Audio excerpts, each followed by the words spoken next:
Hey Teacups!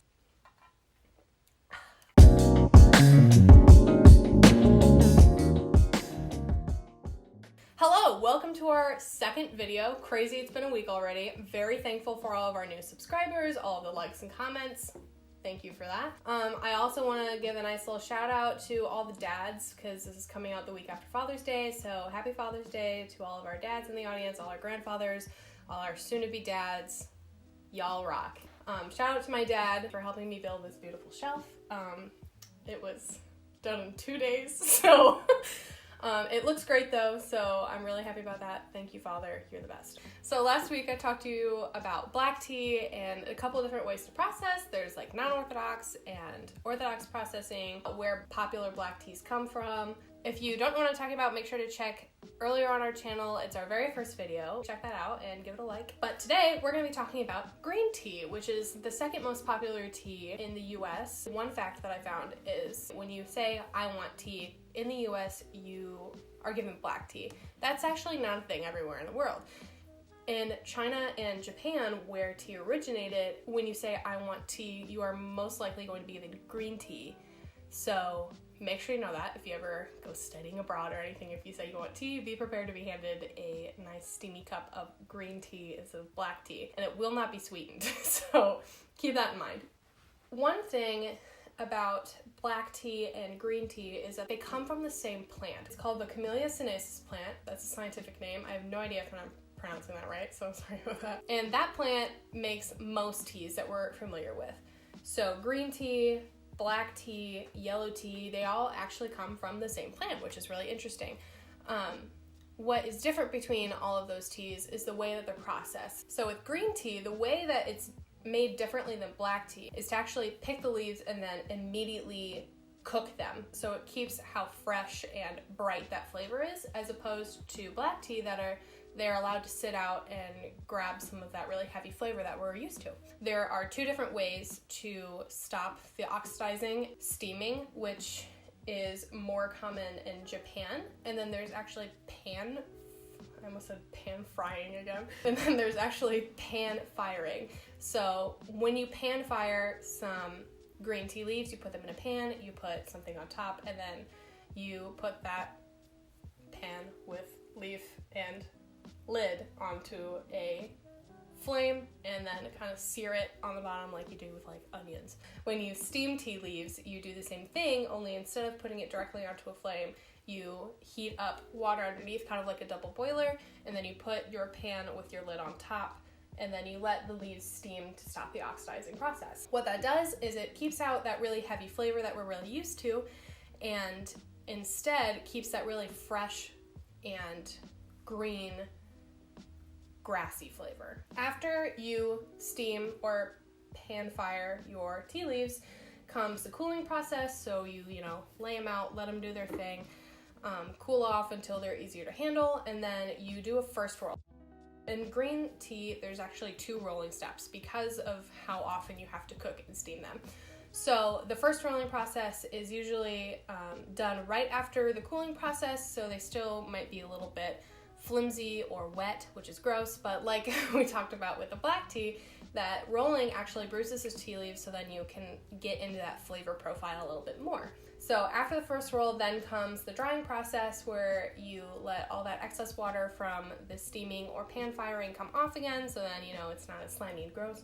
After that, you roll it again, the same way that you might do a black tea. You can either hand roll it, or you can like put it in a big vat, shake it around like we talked about last time. And then after that, you let it dry one more time. And when you dry it the final time, you do the same thing as the black tea, where you put it into something real hot, you get all that air out, and then you're golden. There's a very similar process of loose leaf versus cut leaf. Last week we talked about that a little bit, where we talked about the kind of fast processed tea is usually the stuff that we see in tea bags, and that you do lose some of the flavor, still delicious. Or there's also whole leaf tea, loose leaf tea, which is more common in like a tea room or tea house, or for someone kind of bougie like me and my family. We usually drink whole leaf tea, loose leaf tea, because the flavor is usually a bit stronger, and you can kind of get some more interesting flavor profiles. but it's also completely normal and 100% accepted if you don't like to do that, because it is a lot of work to keep all of your teas organized, because they usually come in really big bags. So like, don't feel bad if you only like tea boxes, because they're delicious equally. Okay, nice. All right, let's get into some of the types of green tea. So like I said, there are multiple different types of green tea, and one thing that's really cool with green tea is that it's way easier to introduce new flavors into your green tea as opposed to black tea. So sometimes you can find some more fruity flavors in a black tea, but for what I'm most familiar with and what a lot of us are most familiar with is a pretty basic black tea. So that's what you use, you know, for like sweet tea, and then Earl Grey and English breakfast are both black teas, and they don't really have a whole lot of extra flavors. Both green tea, you can actually add a lot of different like floral flavors or fruity flavors.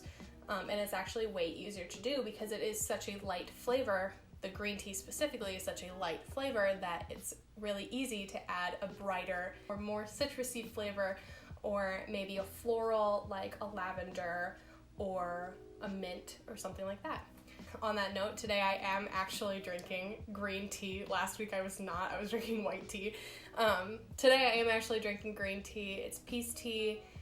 And we're drinking a mango green tea, which is absolutely delicious. 12 out of 10 recommend. It's really good. I'm drinking it iced today because it's hot as heck outside, because I live in St. Louis. Well, I live right by St. Louis, and we live in a swamp. The humidity is 1,200% outside.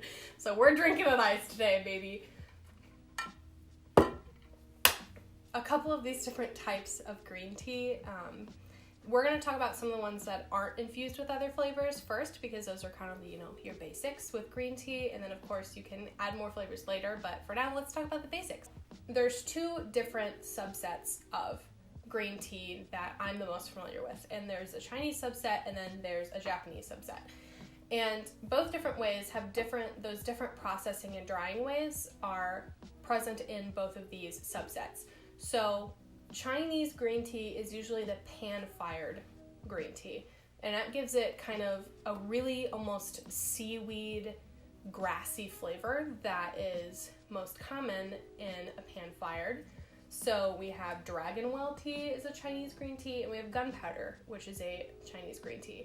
So I'm not a huge fan of either of those. That's because I don't love a kind of really grassy green tea. I'm definitely more of a fruity green tea kind of person. But if you're into that, they are absolutely delicious, and they're super common in a lot of tea stores and tea houses.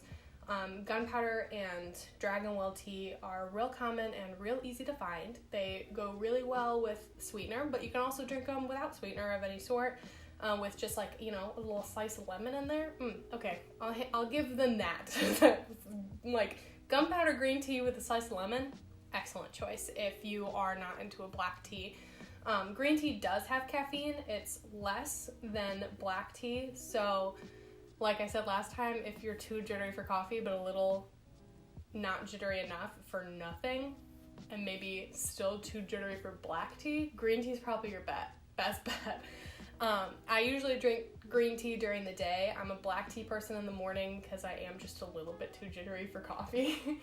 I do like a latte, which we might get into some not tea things later in the channel.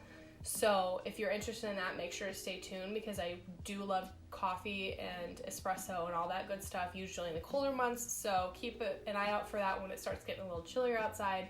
But for now, we're going to stick with a nice, delicious iced tea, because like I said, we live in a swamp. So, moving on.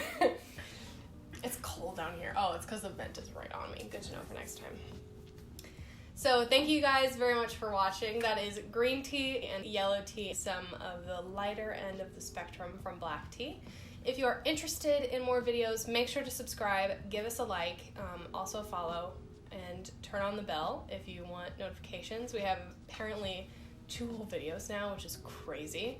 So if you want notifications on our future videos, then make sure to hit all those buttons. Give us a follow on our Instagram, thebig.sip, and on Facebook, Hey Teacups. Also, those will be linked in the description, along with my personal Instagram and Miles' personal Instagram. So make sure to give us a follow too. Share this video with all your tea-loving friends, and we will see you guys next time. Happy sipping!